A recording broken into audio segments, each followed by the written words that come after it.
Pirmiausia, aš pasakysiu taip, kad turi būti įvesti progresiniai mokesčiai. Neproporciniai, kaip dabar egzistuoja, bet progresiniai. Visame pasaulyje, vakarų pasaulyje yra progresiniai mokesčiai. Proporciniai yra tik tai keliose šalyse, tame tarpe ir Lietuvoje. Bet oligarchai, kurie stovi už partijų, kurie moka pinigus partijoms, rinkimams, jie iškelia sąlygą, kadangi aš pats su to susidūriau. Duosim pinigų, tačiau net nebandyk kalbėti apie progresinius mokesčius. Visada pasakau taip, duokite pinigų programai. Tada arba neduoda, arba duoda mažai, kad tu negalėtum paskleisti savo idėjas.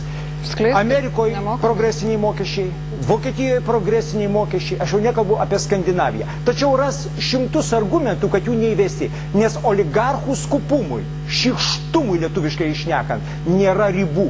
Ir netgi Amerikoje oligarchai su savo šykštumu privedė prie krizės. Viena iš priežasčių.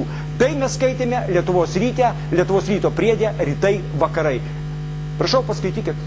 Skaitėm, bet žinot, Amerikos oligarchai nėra jau tokie nedosnūs per rinkimų kampanijas. Tai aš ir sakau, jeigu Amerikos oligarchai yra šykštus, tai ką kalbėti apie mūsų oligarchus, kurie geriau išleis per naktį 2000 litų panoms, negu parems socialiai remtinus.